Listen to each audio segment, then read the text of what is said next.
Assalamualaikum warahmatullahi wabarakatuh.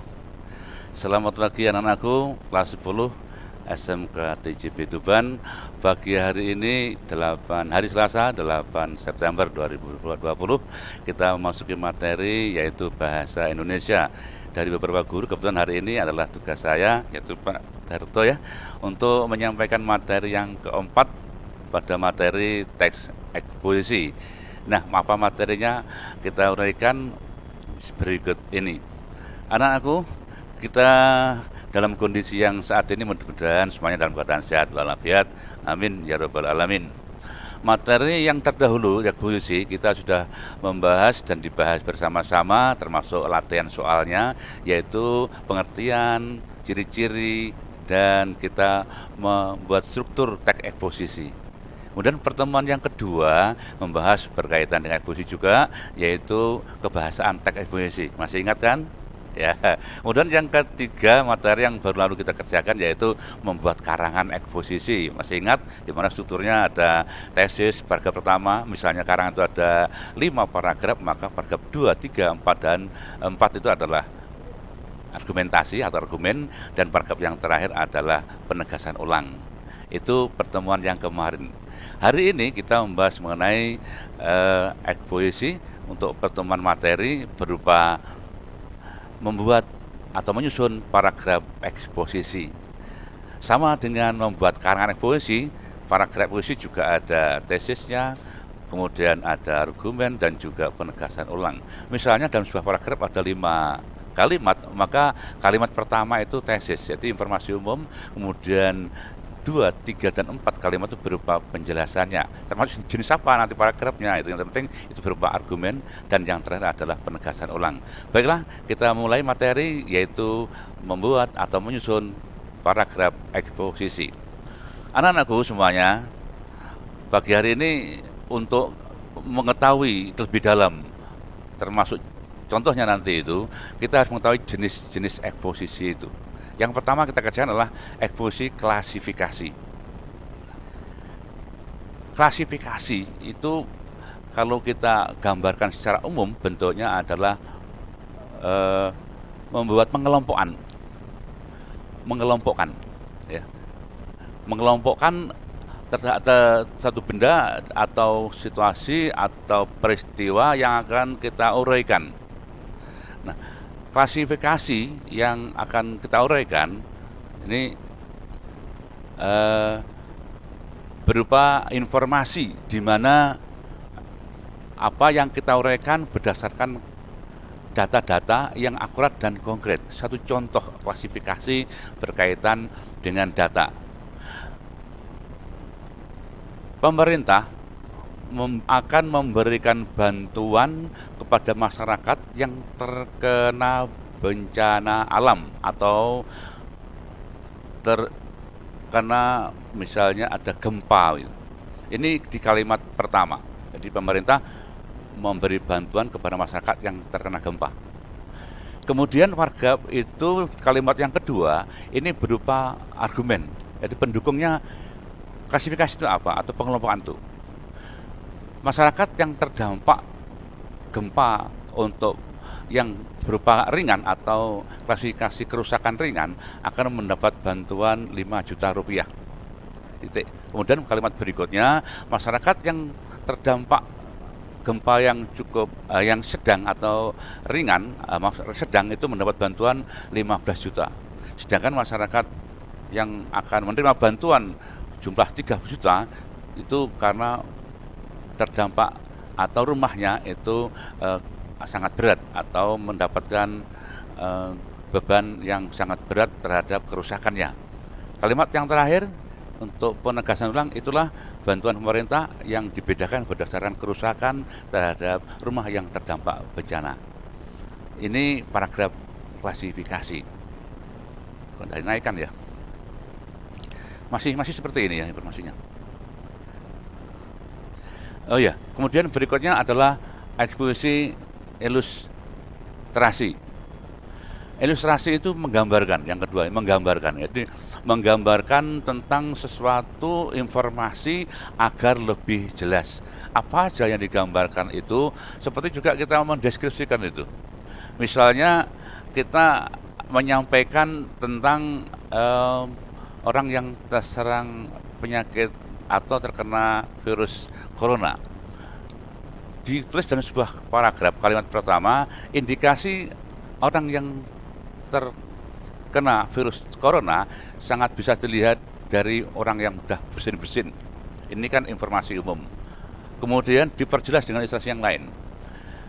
Posisi orang tersebut biasanya ditandai yang kelihatan adalah juga panas yang tinggi. Selain sering batuk, juga terserang di sektor pernapasan. Bahkan ini diuraikan untuk memperjelas ilustrasi atau menggambar tentang corona tadi itu. Dan terakhir disimpulkan. Contoh yang lain, misalnya mengenai rumah. Rumah yang sehat dan bersih menjadi idaman setiap orang. Kalau yang kita uraikan itu adalah kalimat kedua, ketiga, harus menggambarkan bersih itu bagaimana, itu sehat bagaimana. Kita uraikan kalimat ilustrasi kalimat yang kedua. Rumah yang bersih itu rumah yang tertata rapi, kemudian sampah juga tertata, tertutup, demikian juga dengan tidak ada debu atau sedikit pun hal yang berserakan di rumah itu. Rumah yang bersih tadi itu juga sehat, maka harus ada ventilasi atau pencahayaan yang masuk ke dalam rumah, sirkulasi udara antara rumah dan juga kamar mandi misalnya harus bersih dan kering. Artinya ini menggambarkan mengenai ilustrasi rumah yang sehat itu. Itulah rumah yang bersih dan sehat menjadi idaman bila selalu kita jaga kebersihan dan kesehatannya. Ini menutup yang berupa penegasan ulang. Anak-anakku, saya ulangi lagi, ilustrasi adalah menggambarkan tentang sesuatu keadaan, tentang satu peristiwa benda yang ada yang diuraikan dalam sebuah paragraf. Entah berapa kalimat paragraf yang kamu buat, tetap diuraikan dengan struktur yang sudah ada tadi. Yang ketiga adalah paragraf eksposisi perbandingan. Indikatornya ya membandingkan. Apa yang kita bandingkan? Misalnya tentang benda, juga peristiwa dan sebagainya. Satu contoh, traffic light atau lampu penerang di lampu pengatur di perempatan jalan di Tuban itu banyak yang menggunakan manual. Artinya manual itu ketika ada kemacetan di arus tertentu, maka di-setel di tempat itu, dioperasikan di tempat itu. Sedangkan yang seharusnya terjadi, karena Tuban termasuk arus yang padat dengan kendaraan berat yang begitu banyak, seharusnya sudah menggunakan elektrik, yaitu pengaturannya dengan menggunakan monitoring. Jadi dari jarak jauh, kemudian diatur dengan perubahan, tidak harus ke tempat itu, sehingga mudah di-setel waktunya dan temponya. Sehingga yang mudah kita ketahui akan menjadi tidak banyak kemacetan kalau kita menggunakan yang elektrik, karena bisa di-setel dari tempat jauh, diatur waktunya. Misalnya di Tuban ada 2 yang sudah elektrik, yang lainnya masih belum, ada 12 perempatan yang tidak menggunakan elektrik. Jadi ada di Sumur Sumbung dan Pabrik Kapur itu. Ini bila terjadi kemacetan arus yang panjang, truk atau kendaraan berat, itu waktu yang mungkin arus lalu lintasnya padat tadi itu, waktunya, durasinya diperpanjang. Dengan pengaturan sistem elektrik, maka akan lebih mudah dan kembalikan lagi ke semula. Itulah ini kalimat yang terakhir yang berupa penegasan ulang. Itulah kelebihan elektrik dibandingkan dengan manual sistem traffic atau lampu pengatur yang ada di perempatan di Kota Tuban. Paham kan? Jadi membuat paragraf juga ada strukturnya. Yang berikutnya adalah proses. Tahu proses? Berarti ada cara, ada langkah-langkah yang digunakan untuk membuat satu informasi itu lebih jelas. Satu contoh proses.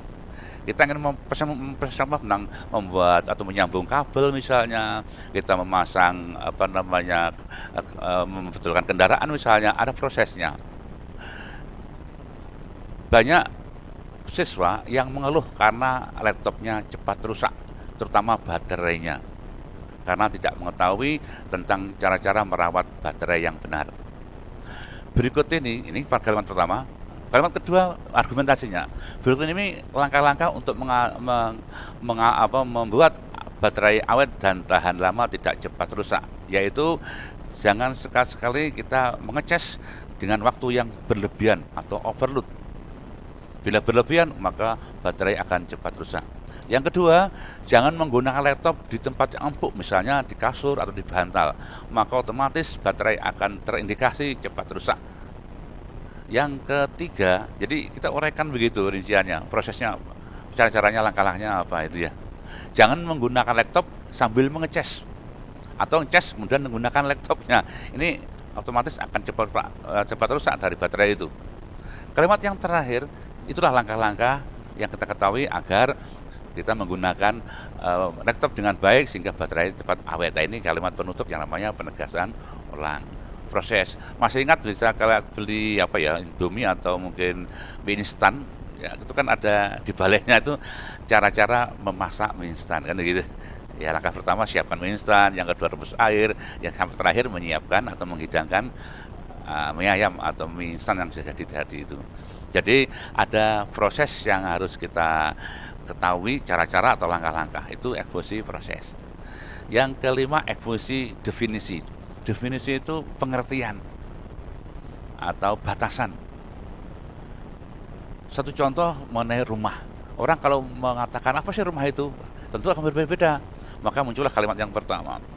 Rumah itu tentu mempunyai pengertian yang berbeda-beda setiap orang, bergantung dari pandangan dan sudut pandangannya. Satu contoh, rumah itu tempat tinggal yang ada kamar tidurnya, MCK-nya, ada dapurnya, dan juga ada terasnya. Itu menurut saya. Tapi ada yang pendapat yang lain. Menurut saya, karena saya dekat kampus rumah saya, tidak hanya ada kamar tidurnya, tapi juga saya gunakan untuk usaha. Misalnya kos-kosan, maka rumah saya ya saya tempatin jaga untuk kos-kosan.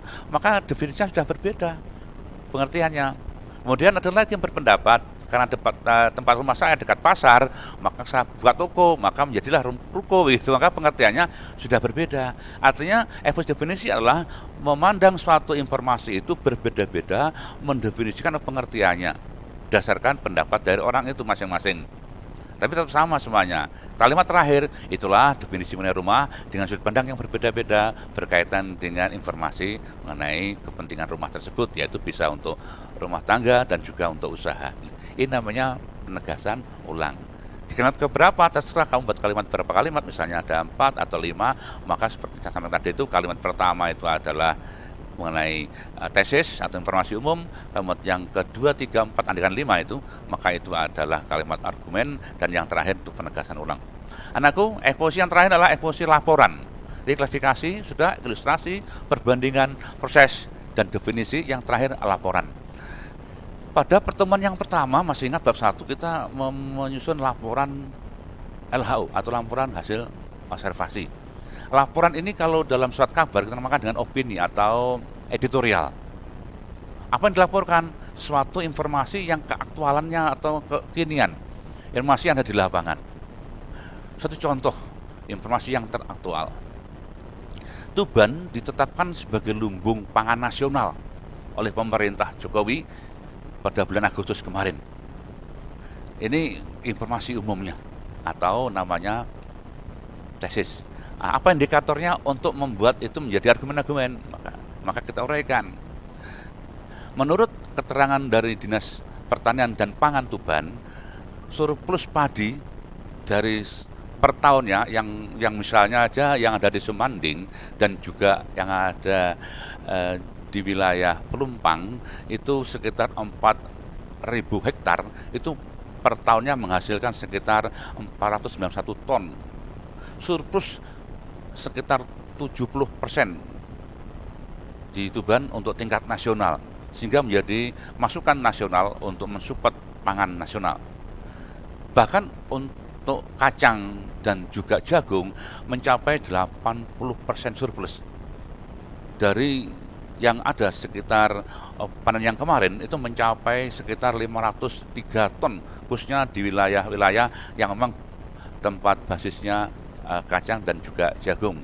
Ada di Montong, ada di Tambak Boyo, kemudian ada di Senori, ya itu adalah tempat-tempat yang surplus untuk pangan di wilayah Tuban, sehingga Tuban menjadi tempat pangan nasional untuk mendukung adanya sandang pangan yang berkaitan dengan keikutsertaan yang akan disetorkan ke Bulog dan Dolog di tingkat nasional. Anak-anakku, itu laporan yang sering kita ketahui tentang kebakaran, misalnya tentang kecelakaan, itu juga laporan yang ditulis dalam setiap hari di surat kabar. Jadi sekali lagi bentuknya adalah paragraf. Sekali lagi anakku, itu tadi adalah membuat atau menyusun paragraf eksposisi. Saya ulangi lagi, kalian pada penugasan nanti akan membuat sebuah paragraf eksposisi saja dari 6 pilihan jenis paragraf tadi itu. Jangan lupa, bila kalian mengarang sendiri, tentukan manakah intinya di kalimat pertama sebagai informasi umum, kemudian penjelasnya di kalimat yang kedua, ketiga, dan keempat, misalnya ada 5 kalimat, itu harus kamu ketahui, termasuk jenis eksposisi apa itu. Apa klasifikasi? Kamu ingin menguraikan secara ilustrasi atau membuat paragraf perbandingan? Apakah proses, definisi, atau laporan harus berbeda-beda seperti itu ya. Jadi sekali lagi perhatikan jenis-jenisnya bila kita akan menyusun paragraf eksposisi. Demikian yang dapat sampaikan anakku pada pertemuan pada keempat teks eksposisi ini. Pertemuan yang berikutnya nanti kita ada ulangan ya. Sekali lagi ini yang dapat sampaikan, mudah-mudahan jelas anakku. Bila nanti kurang jelas maka bisa menanyakan kepada guru-guru kalian yang mengampu materi bahasa Indonesia kelas 10. Demikian yang dapat sampaikan pagi hari ini. Selamat beraktivitas, mudah-mudahan selalu menjaga kesehatan, dan jangan lupa anakku memakai masker bila dalam kegiatan di luar. Wassalamualaikum warahmatullahi wabarakatuh.